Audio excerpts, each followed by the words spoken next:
Aura, otra de esas palabras sobreexplotadas en redes sociales que han hecho que cada vez más pierda su peso cuando se lee o escucha. Y aquí me tienen, obligándome a usarla, pero es que es la única palabra que describe lo que la nueva Champions League ha perdido. ¿No me crees? Aquí te daré 3 razones de por qué el nuevo formato de la Champions League se siente menos interesante, se siente más aburrido, se siente como si hubiera perdido su aura.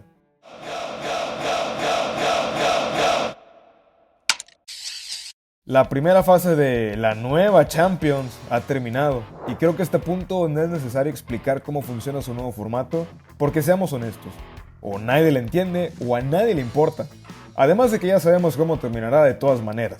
Lo que también sabemos es el resultado del sorteo de los playoffs de la fase eliminatoria y también quiénes son los 8 afortunados clubes que no tendrán que jugar otros 2 partidos extra en el mes de febrero en un ya saturadísimo calendario. Justo en ese mes, en la mayoría de las ligas se juntan los partidos de liga, su respectiva copa y usualmente era también la ida a los octavos de final de la Champions, pero ahora decidieron acomodar los partidos de los playoffs entre la segunda y tercera semana del mes, afectando a muchos equipos que se encuentran peleando por los 3 títulos, o al menos que buscan un puesto en competiciones europeas en liga. Tal es el caso del Manchester City.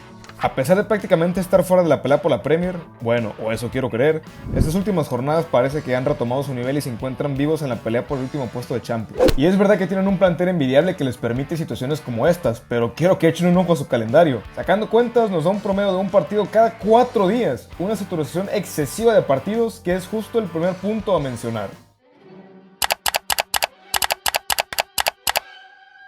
Una de mis mayores inquietudes respecto al fútbol moderno y de la cual me gustaría hablar más profundamente en otro video es el exceso de partidos que se juegan hoy en día. En un principio pareciera como algo positivo, pero si lo analizamos un poco, ¿realmente vale la pena que haya más partidos en todas las competencias? Por ejemplo, a la NBA de primeras parece que la creación del In-Season Tournament y la modalidad Play-In para sus playoffs están resultando un éxito. Pero, ¿qué tan sostenibles serán los próximos años?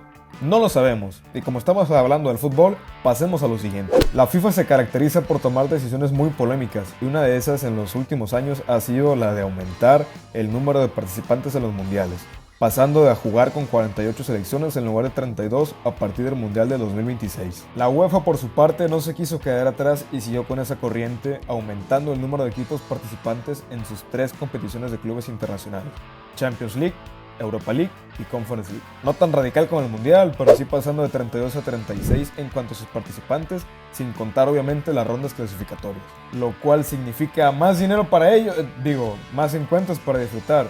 El sueño de todo futbolero, ¿no? No exactamente. No exactamente. El aumento de participantes trajo consigo un cambio radical en el formato de primera ronda, reemplazando la fase de grupos por un formato de liga el cual los clubes participantes tienen su propio calendario de 8 fechas. Eso es justo lo que ya sabíamos y es justo donde está el problema. Con la fase de grupos tenías 6 partidos más sencillos de distribuir en los cada vez más exigentes calendarios de los equipos. Y a ver, se entiende totalmente que con el cambio de formato 6 partidos son pocos para calificar el desempeño de un club en una fase de liga compuesta por 36 equipos, porque si sacamos cuentas se jugarían únicamente contra el 16% de los participantes, lo cual, siendo sinceros, no es justo. Pero es que, hombre, para aquellos clubes que compiten por los 3 títulos, ya sea Liga, Copa y Champions, ya jugando un promedio de 60 partidos por temporada, se les tiene que agregar todavía un par de encuentros más. Más aparte, otros 2 si no quedaste entre los 8 primeros. Teniendo menos días de descanso entre un encuentro y otro, lo cual ha provocado el número excesivo de jugadores lesionados en esta temporada, como es el caso del Real Madrid o el Tottenham, que es cierto que juega la Europa League, pero es básicamente lo mismo, y que en este momento de la temporada pueden incluso formar un 11 conformado únicamente por lesionados, dejando a un lado la no tan importante integridad física de los protagonistas del deporte. Tras la fase de liga continuamos con el formato tipo liguilla, que obviamente disminuye el margen de error y promueve la mediocridad de los equipos participantes. Hablando de desprestigiar, ¿qué equipos tuvieron una fase de grupos mediocre y aún así calificaron? Bueno, varios, pero hay uno en especial que estuvo a 45 minutos de hacer un ridículo histórico ante un equipo de Bélgica y quedar eliminado en una liga donde califican 24 clubes. Y ese, amigos, es el Manchester City, del cual hablaremos nuevamente a continuación, sin antes pasar al segundo punto.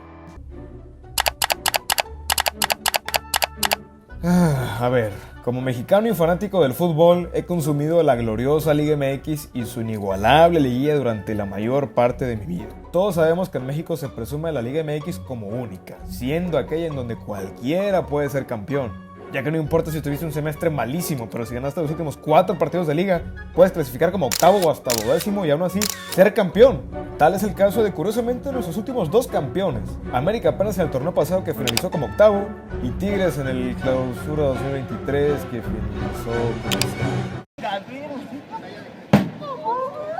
Ya, Gonzalo. Agua con los chavillos. Te están viendo tus hijos, Gonzalo. Compórtate ya. Entendiendo lo anterior y volviendo con los Citizens, quiero hacer un disclaimer. Y es que no quiero que este video se convierta en un spam de ellos. Pero la cuestión es que son el ejemplo perfecto para esas dos situaciones. Así que hablemos nuevamente del City.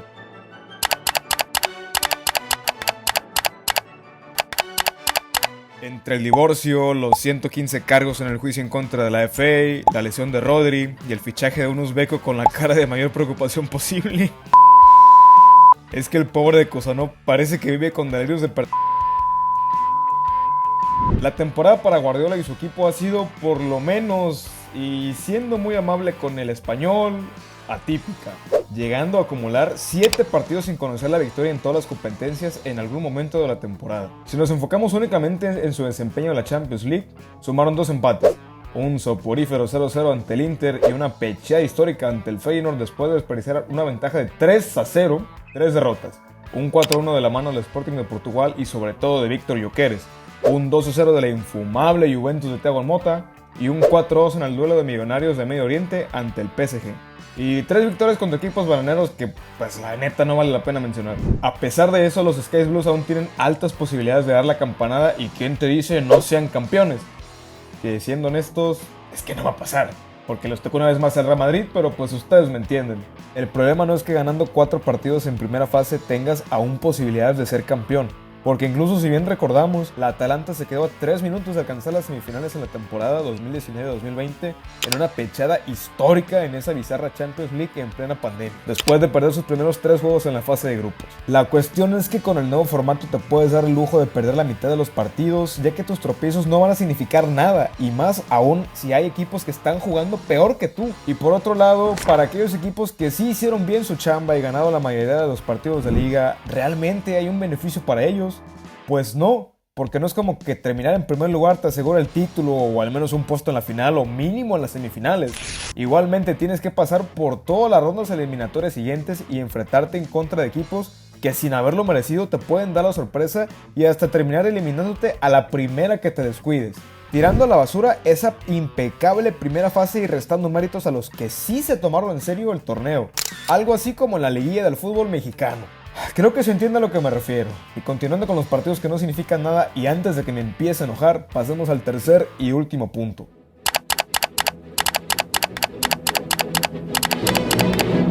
Ya sé que son 2 puntos en uno, pero es que justo van de la mano. Y permítanme explicarles el porqué. La temporada 2024-2025 está siendo la primera en la historia en implementar una fase de liga y, contrario a lo que muchos pudieran creer, este torneo sufrió un sinfín de cambios desde su primera edición en el ya lejano 1955.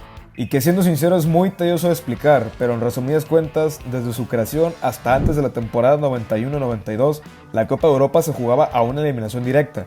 Ya en la temporada mencionada, por primera vez se presentó una fase de grupos. Y es que parecía que la UEFA se le contagió el aire de rebeldía en la década de los 90, ya que no se decidían en cómo se jugaría la primera fase de su máxima competición. Primero, redujeron el número de equipos a 8, divididos en 2 grupos. Luego lo extendieron a 16, después a 24, hasta que finalmente en el año 2003 decidieron irse por una fase de grupos de 32 equipos. Que parece que terminó rompiendo la Matrix porque nos dio una de las secciones más peculiares, si no es que la más peculiar de todo el siglo XXI, con el Porto siendo campeón derrotando al Mónaco en la final. Pero bueno, como pueden ver, el formato que tanto nos encantaba solamente tenía 20 años de haberse establecido. Y ahora que fue reemplazado, hay que decir una verdad incómoda y dejar por un lado a la tramposa nostalgia. La fase de grupos no era perfecta. De hecho, muchas veces podría ser aburrida y muy predecible, más si eras el Manchester City.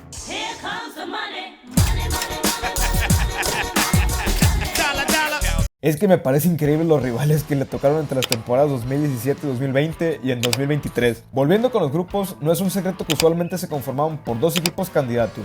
Uno tercero de categoría B que a veces nos sorprendía y se metía en los octavos de final, y un cuarto equipo bananero que nomás iba a pasearse. Y aquí quiero llegar con toda esa explicación, que ciertamente la fase de grupos solía ser muy repetitiva, pero los partidos tenían más trascendencia, cosa que con este nuevo formato, bueno, la verdad es que no dejará de pasar. De hecho, creo que incluso será peor. Para que se entienda de mejor manera, tomaré dos partidos muy importantes que sucedieron en esta temporada: el Liverpool vs Real Madrid y el Barcelona vs el Bayern Múnich. Ambos encuentros se destacaron porque tanto los Reds como los culés lograron vengarse del equipo que los venía padreando en años recientes. El Liverpool en un contundente 2-0 en Anfield y el Barcelona en un aplastante 4-1 en el Camp Nou. Y bien, como aficionado de Liverpool, obviamente me tocó ver ambas humillaciones en las finales de 2018 y 2022.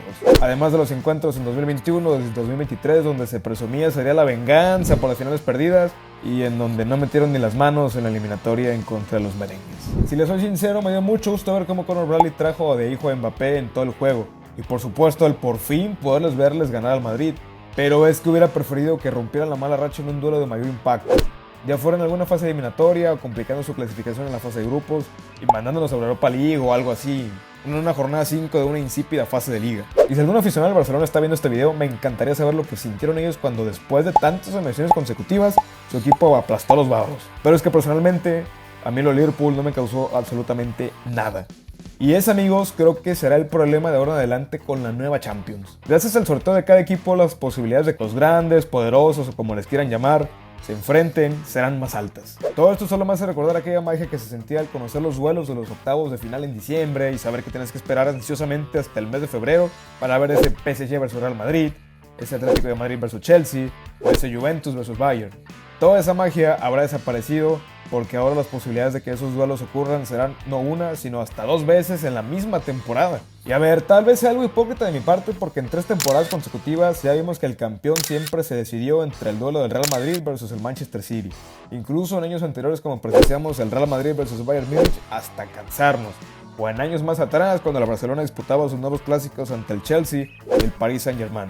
Pero así cada uno de esos encuentros se han sentido especiales porque son dos equipos que realmente sí se están jugando algo. Ahora estaremos más acostumbrados a presenciar esos duelos que desde afuera suena como una apuesta más atractiva el tener más partidos de calidad y menos Shakhtar versus Sheriff y Cheskas de Moscú versus Victorias Pilsen. La realidad es que hará que poco a poco y año con año nos acostumbremos a mirar partidos intrascendentes en donde no habrá absolutamente nada en juego, a pesar que sean dos equipos poderosos, grandes, gigantes, como les quieran llamar. Tal vez por ser la primera edición no lo notemos, pero en 5 o 10 años, cuando ya estemos más familiarizados con este concepto, es cuando realmente los aficionados a la máxima competición de clubes en el mundo lo resentiremos, perdiendo poco a poco la emoción y toda esa aura y magia que en años anteriores emanaban esos duelos que se sentían por lo mínimo especiales. Solo me gustaría finalizar diciendo que el formato de liga no es un mal concepto, pero sí está muy mal ejecutado. Si quieren implementarlo, creo que debieron haber sacrificado la ronda de octavos e incluso la de cuartos de final y no querer meter todo en una sola competición. Al final de cuentas, el concepto de la Superliga se terminó llevando a cabo sin querer queriendo, y en vez de ser la competición más atractiva, nos han entregado partidos que se sienten como algo más del montón y sin importancia, que solo buscan generar más dinero a la UEFA. Al mismo tiempo, no sé, el hecho de que cada 3 días juegue mi equipo o el saber que no tengo el tiempo suficiente de ver tanto partido atractivo entre comillas, hace que me sienta saturado y que irónicamente ya no tenga las mismas ganas de verlos como antes. No sé, tal vez soy yo al que el fútbol le genera cada vez menos emoción, pero bueno. Me gustaría conocer su opinión y que me cuenten si ustedes también sienten que la Champions League o en general el fútbol actual les da cada vez más flojera.